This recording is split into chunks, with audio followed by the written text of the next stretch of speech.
नमस्कार, the wire में आपका स्वागत है। मैं हूं मीनाक्षी। शो है बात भारत की। हम पिछले कई हफ्तों से सिर्फ ये जिक्र करके रह जाते हैं कि दिल्ली की आबो हवा किस हाल में है। हमने देखा कि सरकार की जो जवाबदेही है वो बिल्कुल इस तरह की है कि पीछे से हमें ऐसा मिला था, इसलिए हम इसमें कोई भी बदलाव नहीं कर पाएंगे। दिल्ली में लगातार अस्पतालों में लोग बढ़ते जा रहे हैं, मरीज बढ़ते जा रहे हैं। वायर का आधा स्टाफ इस वक्त खांसी से जूझ रहा है। हमारे जो परिजन हैं उनकी तबीयतें खराब हैं। दिल्ली में रहना मुश्किल होता जा रहा है। क्या दिल्ली में रहने के लिए हमारी जो सरकार है वो किसी तरह से नागरिकों के प्रति जवाबदेह नहीं है? क्या इस तरीके का प्रदूषण है जहां आज यानी कि गुरुवार को सीजेआई सूर्यकांत कहते हैं कि उन्हें तकलीफ हो रही है, जिस तरह से दिल्ली की हवा इतनी खराब है, प्रदूषण की इतनी बुरी स्थिति है। और उसमें हमारे जो दिल्ली के पर्यावरण मंत्री मनजिंदर सिंह सिरसा हैं वो अलग बताते हैं कि GRAP 3 यानी जितनी बंदिशें, जितनी पाबंदियां लगी थी काम काज पर, वर्क फ्रॉम होम पर, इस तरह की पाबंदियां हटा दी गई हैं। और ये बदलाव इसलिए हुआ क्योंकि जो वायु प्रदूषण की कैटेगरी थी, जो AQI था, वो सेटिस्फैक्ट्री से एक पहले पुअर की कैटेगरी में आ गया है। ये पूरी स्थिति क्या है, दिल्ली किस तरह से वायु प्रदूषण से जूझ रही है और किस तरह से लोग बीमार हो रहे हैं, लेकिन सरकार एकदम चुप है। हमें केंद्र सरकार की तरफ से कोई भी ऐसा एक्शन नहीं दिखाई पड़ रहा जो नागरिकों के लिए इस चीज को सुनिश्चित करे कि वो कम से कम एक साफ हवा में सांस ले सकें। शो में आज इस बारे में बात होगी। मेरे साथ मेरी वरिष्ठ साथी मौजूद है, प्रज्ञा सिंह। प्रज्ञा, आपका स्वागत है। शुक्रिया। जिस तरह से प्रज्ञा हमने देखा, दिवाली से लेकर अब तक लगभग 1 महीना बीत चुका है। पहले हो रहा था कि नहीं, पटाखों की वजह से प्रदूषण इतना बड़ा है। धीरे धीरे हमने देखा कि वो जो AQI खराब होने की स्थिति थी, जो धुंध भरी सुबहें थी, वो धुंध पूरे पूरे दिन बनी रही। किसी एक दिन बीच में अगर किसी भी नेचुरल कारण से हो सकता है धूप निकली या कम हुआ हो, पर सरकार की तरफ से हमने सिवाय उस पानी की बौछार के और कोई भी तरीका नहीं देखा कि हम डील करने की क्या कोशिश कर रहे हैं। जो सरकार का ये रवैया है, आप इसे किस तरह से देखते हैं? क्या एक लोकतंत्र में जहां हमारा जो कॉन्स्टिट्यूशन है वो राइट टू लाइफ की बात करता है, हमें जीने का अधिकार दे रहा है, पर क्या वो परिस्थितियां हमारी सरकार हमें दे पा रही है जिसमें हम जी पाए? मीनाक्षी, सिर्फ पानी की बौछार ही नहीं, उन्होंने ये पानी की बौछार जो उन पे एलिगेशन लगाया वो ये है कि उन्होंने जहाँ पे मेजर होता है पोल्यूशन वहीं पे किया है। तो लेकिन फिर भी उनसे इस चीज़ से शायद उनको कोई फ़ायदा नहीं मिला, क्योंकि सांस लेने में अभी भी लोगों को उतनी ही दिक्कत थी, बल्कि बढ़ती जा रही है। कुछ एक दिन अगर थोड़ी बहुत हवा चल जाए NCR में तो लगता है कि हाँ चलिए अब ठीक हो गया, पर ये कुछ मिनट की बात होती है। फिर आप फिर खांस रहे हैं, दरवाजे बंद कर रहे हैं, खिड़कियां बंद कर रहे हैं, और जिनके जो अफोर्ड कर सकते हैं वो अपने घरों में एयर प्यूरीफायर लगा रहे हैं, और उसके भी मॉडल्स बढ़ते जा रहे हैं। तो एक तरह से एक इकोनॉमी बन चुकी है कि आप एयर पोल्यूशन से जूझ रहे हैं और उस पर कितना पैसा खर्च करें, गाड़ी में लगा रहे हैं, अब चलते चलते लगा रहे हैं लोग AI। ये इसलिए हो रहा है क्योंकि लोग परेशान हैं, और इसमें सबसे बड़ी परेशानी की जड़ जो है वो ये है कि हमें बताया नहीं जा रहा है, या ये हमसे छुपाने की कोशिश की जा रही है कि पोल्यूशन कितना है और कहाँ से आ रहा है, ताकि इसकी कोई मतलब ऐसे प्रेजेंट किया जा रहा है पोल्यूशन को जैसे कि कोई ऐसी चीज़ है जो आएगी फिर चली जाएगी, है ना। ये नहीं कि एक दिक्कत है, इसका समाधान ढूंढा जाए, और इसमें फिर भी वक्त लगेगा, इसको एक्नॉलेज करने के बाद भी वक्त लगेगा। जी, आज जब सुप्रीम कोर्ट में सुनवाई होती है, अगले हफ्ते कहा गया है कि इस मामले को सुना जाएगा। आज जब बात हो रही है तो कहा जा रहा है कि कोई जादू की छड़ी किसी के हाथ में नहीं है, हमें इसके लिए साइंटिफिक अप्रोच रखना होगा, वैज्ञानिकों से पूछना होगा।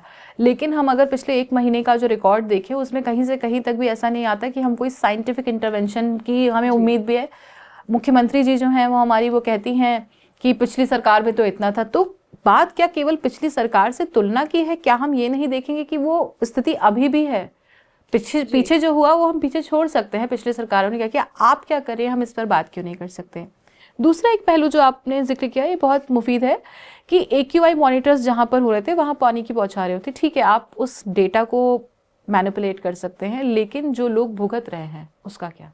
उसका बिल्कुल यही है कि जिनके पास पैसा है वो एयर प्यूरीफायर लगा लें, या शहर छोड़ के चले जाएं, या वर्क फ्रॉम होम ले लें, या हाइब्रिड मॉडल ले लें, जो कि अब जा चुका है। पर डोंट यू थिंक प्रज्ञा कि अगर हम बात करते हैं कि छोड़ सकें जी, या वर्क फ्रॉम होम कर सके, ये एक तरीके का प्रिविलेज है। एब्सोल्युटली, इसमें कोई शक नहीं है। शायद हम जिस दफ्तर में काम करते हैं वहां मैं मेडिकल कारण देकर ये कह सकती हूँ कि मैं घर से काम करूंगी, पर क्या कोई दिहाड़ी मजदूर, क्या जो कामगार हैं, जो घरेलू कामगार हैं, जो लोगों के घरों में काम करते हैं, या तमाम तरीके के जो बाहर काम किए जा रहे हैं, वो सारे जो लोग काम कर रहे हैं, जो रोज निकलते हैं बाहर, क्या उनके पास ये इस तरह का कोई भी प्रिविलेज है कि वो एक कल के दिन कह दे कि नहीं जी मैं तो आज घर से ही काम करूँ? बिल्कुल, यहाँ तक कि यस, जब सरकार कहती है कि स्कूल्स जो हैं वो आप ऑनलाइन मोड में चलाइए, उसमें भी हम अध्यापकों को, सारे शिक्षकों को ये मैंडेटरी होता है कि वो अपने घर से जाकर नहीं, वो स्कूल से, अपने क्लासरूम से जाकर वो ऑनलाइन हो जी। तो जिस तरीके की व्यवस्थाएं की जा रही हैं ये तो बहुत नाकाफी हैं। और ये अगर तरीका है डील करने का तो सरकार को जवाब देना चाहिए कि ये किस तरह से डील करना हुआ। जहां कुछ लोग केवल ये मतलब एक क्लास के हिसाब से अगर हम देखें तो केवल एक सर्टेन क्लास के लोग हैं जो वर्क फ्रॉम होम करना अफोर्ड कर पा रहे हैं। जी, और यही नहीं, इसीलिए इनके कभी नॉर्म्स आ रहे हैं, कभी जा रहे हैं, क्योंकि सरकार को चाहे वो हमसे कहे, पब्लिक से कहे या ना कहे, देखिए पहली बात तो साइंटिस्ट की कर लेते हैं। साइंटिस्ट से कौन बात कर रहा है? पत्रकारों, मीडिया हाउसेस के अलावा आपने कभी सरकार ने किसी साइंटिस्ट को हमारे सामने रखा है जो हमें समझाएं कि भाई ऐसे करिए या ना करिए? वो तो मीडिया वाले ही बात करें साइंटिस्ट से कि बता दीजिए, हम जनता को बता देते हैं कि क्या करना चाहिए, नहीं करना चाहिए। दूसरा, ये नॉर्म्स आ रहे हैं और जा रहे हैं जल्दी जल्दी, इसीलिए क्योंकि सरकार को पता है कि इससे सेहत पे भी दिक्कत पड़ रही है और लोगों को रोजगार भी चाहिए। तो अब पोल्यूशन का सोल्यूशन उनके पास है नहीं, तो उन्होंने थोड़े दिन के लिए जब शोर मचा तो उन्होंने बंद कर दिया, फिर उन्होंने खोल दिया। तो इसका मतलब ये ही नहीं है कि प्रिविलेज है तो आप घर पे बैठ जाइए। इसका मतलब ये है कि अगर प्रिविलेज नहीं है तो इसी प्रदूषण में घूमिए फिरिए, काम करिए, और देख लीजिए आपकी जान बच जाती है तो बच गई, अच्छा है आपके लिए, और नहीं आपकी सेहत खराब हो गई तो हो गई। पर हम अगर सरकार के स्तर पर बात करें, खासतौर पे जब हम देख रहे हैं कि तमाम तरह की योजनाएं चल रही हैं, सारे जितने भी कार्यक्रम हैं, आयोजन है, वार्ड के चुनाव होने, एमसीडी के उपचुनाव होने, उसके प्रचार में मैं खुद जिस इलाके में रहती हूँ मैं वहाँ देख रही हूँ कि लगातार हमारे जो सिटिंग एमएलए हैं, मुख्यमंत्री के भी कार्यालय से बहुत सारे लोग हैं, वो लगातार प्रचार करें, जबकि वो इलाका ऐसा है जहाँ पर ऑलरेडी बहुत ज़्यादा प्रदूषण है और वहाँ उनकी ये जो खुद अवेयरनेस होना जिसको कहते हैं, वहाँ कोई उनके साथ जो पूरी रैलियां निकल रही हैं उसमें कोई मास्क नहीं लगाता है जी। उसमें कहीं हमें नहीं दिखता कि एक इसमें वजह ये भी है कि वो कुछ देर के लिए खुले में रहते हैं और फिर अपनी गाड़ियों में बैठ के वहां से चले जाते हैं।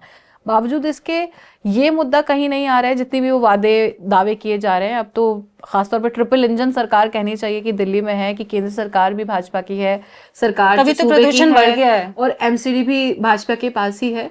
तो ऊपर से नीचे तक हम जहाँ देखते हैं कि जो पहले कहा जाता कि नहीं सरकार नहीं मैनेज कर सकते, सारे आयोजन हो रहे हैं, उपराज्यपाल जो है वो हॉट एयर बलून को चला रहे हैं यमुना नदी के किनारे, जबकि वही यमुना जब आप उसे नीचे से जाकर देखें तो वहाँ अलग तरीके का एक अम्यूजमेंट पार्क जैसा नज़ारा हमें देखने को मिलता है।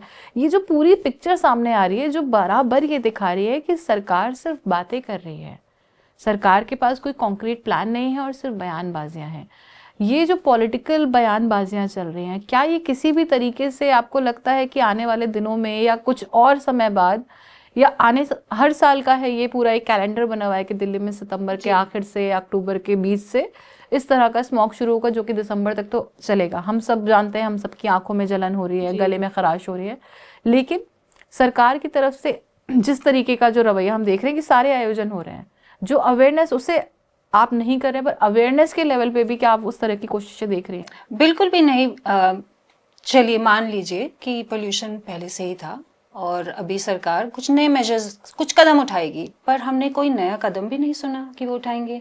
वही छिड़काव, वही एंटी स्मोक गन, वही कंस्ट्रक्शन ना करिए, गाड़ियों की वजह से हो गया, फार्मर की वजह से हो गया, तो ये तो पहले भी हो रहा था। पर फार्मर वाला तो जो डेटा आया है हमारे सामने वो ये बताता है कि इस बार पंजाब में और हरियाणा में जितनी पराली जलाने की घटनाएं पहले हुआ करती थी उसके अनुपात में बहुत बेहद गिरावट आई है। उसके मुकाबले कहीं उत्तर प्रदेश और मध्य प्रदेश में ज्यादा पराली जलाने की घटनाएं हुई हैं। ठीक दिवाली के बाद हमें पता चला था कि ये व्हीकुलर पोल्यूशन है, जो कि बहुत खतरनाक होता है जब ये ठंडी हवा से मिलता है। तो अगर ये पराली नहीं है, और अगर पराली हो, इंडस्ट्रियल पोल्यूशन हो या व्हीकुलर पोल्यूशन हो, इसका समाधान, सोल्यूशन तो सरकार ने ही लाना है। सिर्फ ब्लेम करने से तो प्रॉब्लम सॉल्व नहीं होगी।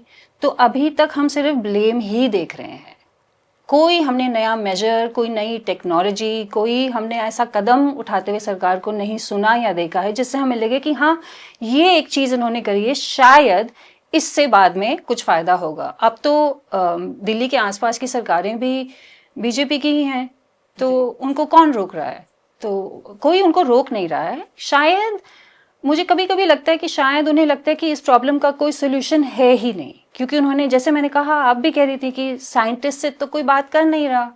अगर वो बातचीत करते स्टेक होल्डर से तो शायद कोई सोल्यूशन नजर में आता और फिर उस पर बात होती। इस बीच हमने एक तस्वीर भी देखी थी जिसमें प्रधानमंत्री बैठे हुए थे, उनके पीछे प्यूरीफायर लगा हुआ था। तो इस तस्वीर को लेके काफी विवाद भी हुआ था कि हमें लगता है कि नेताओं को आम नागरिक की परवाह नहीं है क्योंकि वो खुद प्यूरीफायर में रह रहे हैं। एक आरटीआई के जरिए जानने की कोशिश की गई थी कि दिल्ली सरकार ने कितने खरीद हुई है, हालांकि उन्होंने मना कर दिया, लेकिन कुछ ऐसी कई अखबारों ने छापा था कि दिल्ली सरकार के द्वारा कई सारे एयर प्यूरीफायर जब ये स्थिति शुरू हुई थी तब खरीदे गए थे। यानी कि उनको ये अपने स्तर पर पता है कि ये दिक्कत है, लेकिन नागरिकों की बात जब आ रही है तो वो एकदम इंडिफरेंट हो चुके हैं सिचुएशन से। कोई उनसे ये नहीं कह रहा है ना कि जादू की छड़ी घुमाइए। किसने कहा है? लोगों ने कहा है कि पोल्यूशन प्रदूषण बहुत ज्यादा है, इसको कम करिए, इसको कंट्रोल करिए। तो उसकी तरफ चले, ना कि हम पे ही आरोप लगा देना कि तुम जादू की छड़ी चलवाने की कोशिश कर रहे हो। ऐसा कुछ है नहीं जी। इसी बीच में हमने एक और 2-3 डेवलपमेंट्स देखे जहां लोग साफ हवा के लिए, जीने के अधिकार के लिए प्रदर्शन करने पहुंचे। इंडिया गेट पे पहला प्रदर्शन हुआ, तब भी तमाम तरीके के आरोप लगाए गए कि ये लोग राजनीतिक हैं। ये एक सवाल एक आम नागरिक के तौर पर मेरे दिमाग में आता है कि अगर वो लोग राजनीतिक भी हैं तो इसमें आलोचना का क्या पहलू हो सकता है? मतलब क्यों आ रहा है कि क्यों उनकी, अगर वो राजनीतिक भी हैं पर वो वहाँ एक साफ हवा के लिए, अपने जीने के अधिकार के लिए अगर वो प्रदर्शन कर भी रहे हैं, तो इसमें राजनीतिक अगर उनका होना क्यों एक बाधा है? इसमें दो चीजें आती है मेरे ख्याल से। एक तो हमको सीधा एक सिग्नल दिया जाता है कि अगर राजनीतिक होना है तो सिर्फ हमारी तरह होइए, हमारी पार्टी में आइए या हमारी पार्टी से जुड़े हुए संगठन में आइए।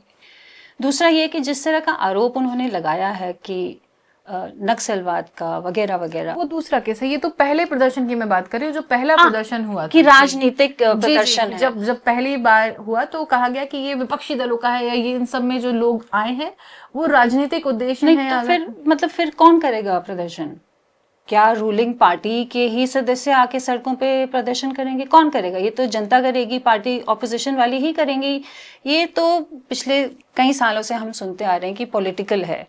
तो अगर पॉलिटिकल प्रोटेस्ट चल रहे हैं हमारे देश में, अगर ऐसा हो रहा है तो ये तो बहुत अच्छी बात है कि पॉलिटिकल पार्टीज लोगों को मोबिलाइज कर रही हैं एक सामाजिक मुद्दे पे।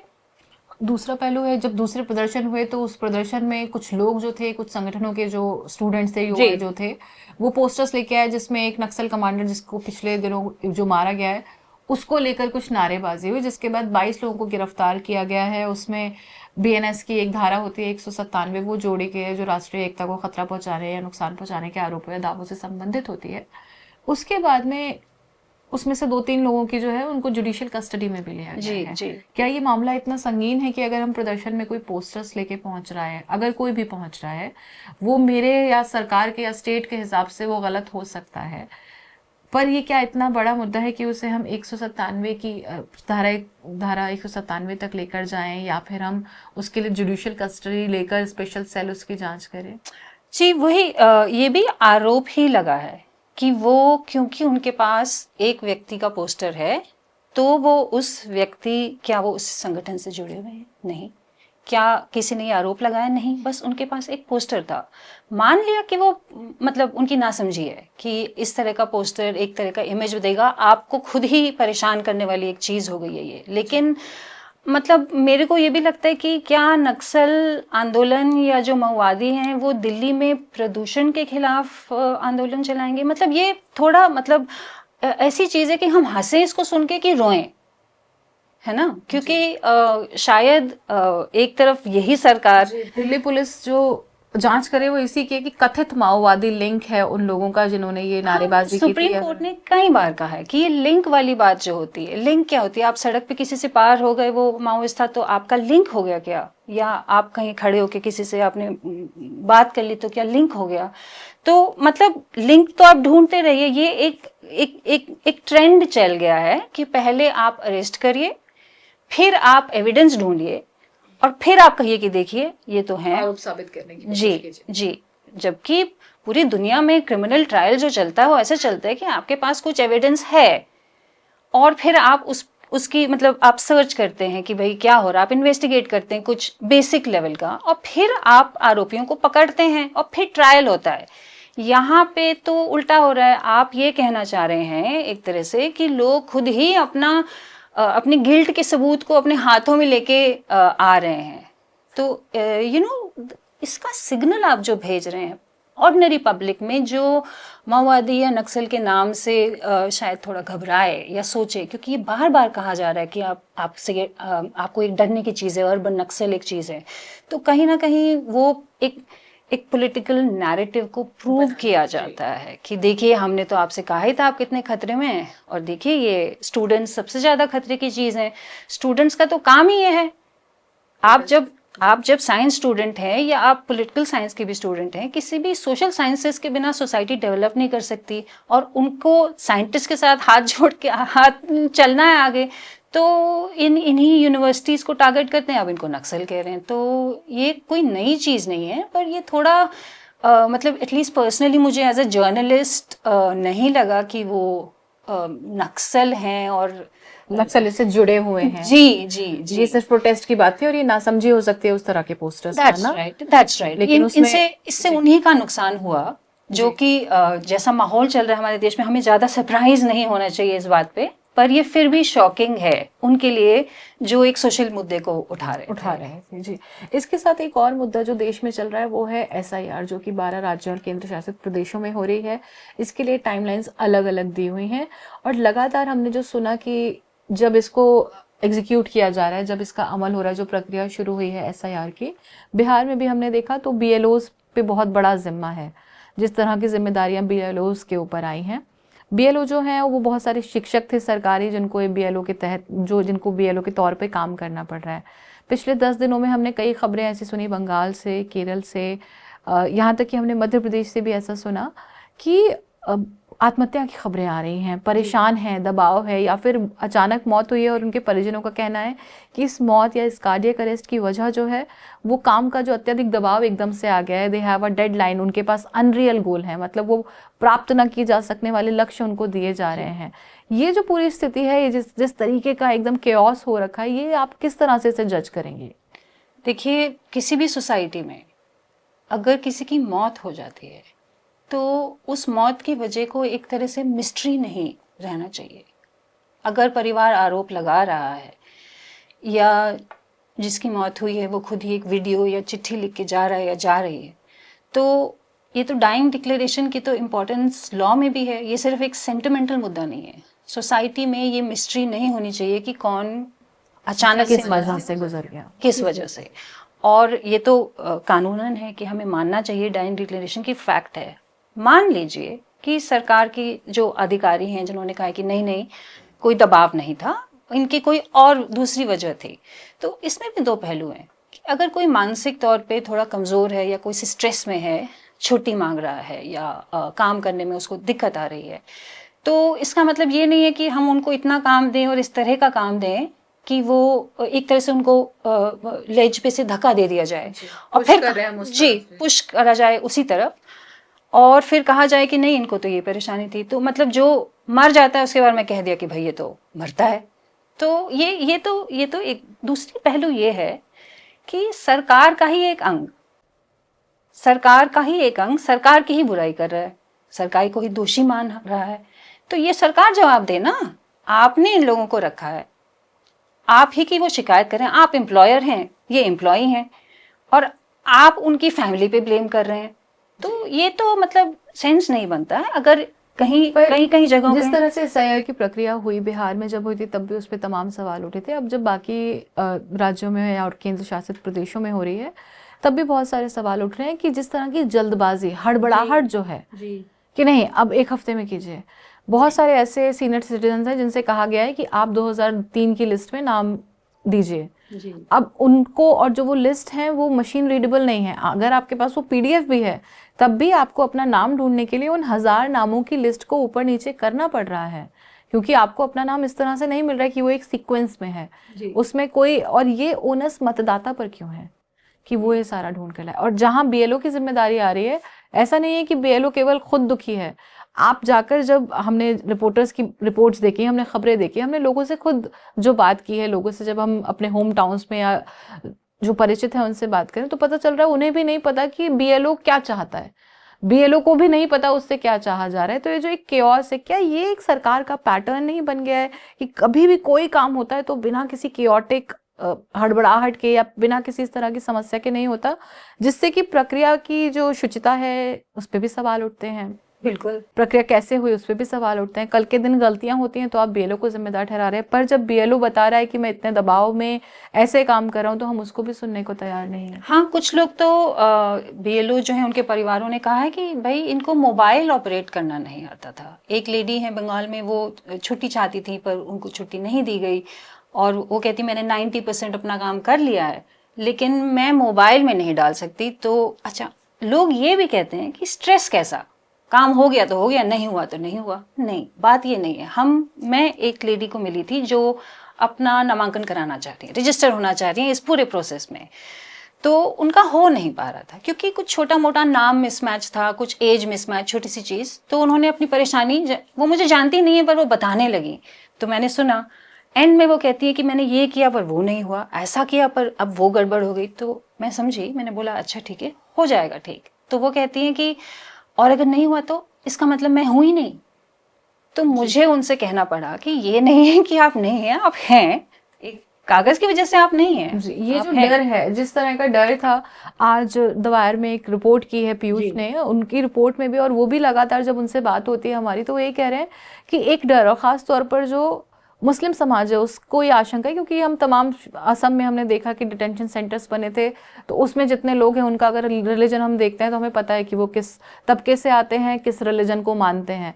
तो इस तरह की जो डर जो पैदा किया जा रहा है एसआईआर को लेके, खास तौर पर मुस्लिमों के बीच में, ये अफवाहें रोज उड़ रही हैं। बीजेपी दिल्ली का जो हैंडल है इंस्टाग्राम का, उसने एक बहुत ही वाइल एक एआई से बना हुआ वीडियो ट्वीट किया है, जिसमें वो मुस्लिमों को बहुत गलत तरीके से दिखा रहे हैं। वो टीएमसी की जो नेता हैं, प्रमुख हैं, बंगाल की सीएम है, उसको बहुत गलत तरीके से दिखाएं। तो जिस तरीके से एसआईआर की जो पूरी प्रक्रिया है, और जो जैसा आपने कहा, जो लोगों में डर है कि क्या मैं नहीं हूँ, ये जिस तरीके का डर जो लोगों के अंदर पैदा किया जा रहा है, ये क्या सरकार इसको नहीं समझ पा रही है? और ये डर ऐसा नहीं है कि केवल एक समुदाय में तो है, पर ये बाकी लोगों में भी है। और ये ओनस मतदाता पर क्यों है कि वो अपना होना प्रूव कर रहा है? मतदाता प्रूव नहीं कर पाएगा, सीधी सी बात है। जिनका नाम 2003 के लिस्ट में था, वो अगर उन्होंने उसका कुछ रिकॉर्ड रखा है या वो निकाल लें उस रिकॉर्ड को किसी, मैं अगर उत्तर प्रदेश की बात करूं तो उत्तर प्रदेश में जब बीएलओ आता है तो वो कहता है कि आप फला फला वेबसाइट पर जाइए और वहां पर जाकर आपको पीडीएफ लिस्ट मिल जाएगी। लेकिन उस वेबसाइट पर जाने के लिए आपके पास संसाधन होने चाहिए, आप इतने बेसिक, आप एक टेक सेवी होने चाहिए जिससे आप वो एक्सेस कर सकें। और एक्सेस करने के बाद भी मैं आपको बता दूं, क्योंकि मैंने ये अपने कुछ परिचितों के लिए किया है, तो अब आप वो आपके मतदाता बूथ की जानकारी के हिसाब से वो पीडीएफ फाइल्स होती हैं। आप अपना मतदाता बूथ याद कीजिए कि साल 2002 या 3 में कौन सा हुआ करता था, फिर आप वो कीजिए, और उसमें एक एक शीट में 1000 से 1500 नाम हैं, जिनको आप, जैसे जनरली हम कमांड देकर एक कमांड में अपना नाम डालते हैं और हम सर्च कर लेते हैं, वो जो फाइलें हैं वो मशीन रीडेबल नहीं है, वो सिर्फ प्रिंट आउट्स हैं जिनको इन्होंने स्कैन करके अपलोड किया है। आप उन्हें मशीन के द्वारा या उन्हें रीड नहीं किया जा सकता। तो आप किसी भी कागज को जब खोलते हैं तो वो 1,500-2,000 वो आपको देखने हैं। ये काम अगर मतदाता जो चुनाव आयोग है, निर्वाचन आयोग है, उनके पास कर्मचारी है, उनके पास डेटा है, this could have been made easier.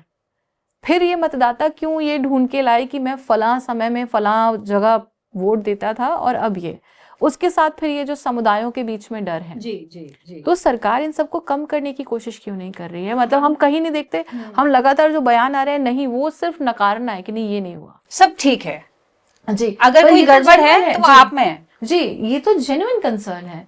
और अगर आप समुदाय की अगर हम बात करते हैं कि हाँ, हम यहाँ तक भी मान लेते हैं कि सरकार का भी एक रवैया कहीं ना कहीं सांप्रदायिक रहा है, लेकिन फिर भी उसके साथ केवल ऐसा नहीं है ना कि एक सर्टेन रिलीजन या एक ग्रुप के ही लोग हैं, बहुत सारे लोग हैं जो आम लोग परेशान हो रहे हैं। एक और इसको लेकर खुद ही शिकायत करी है ना कि उससे कहा जा रहा था कि वो किसी एक जाति या समुदाय के लोगों को हटाए, मुसलमान नहीं।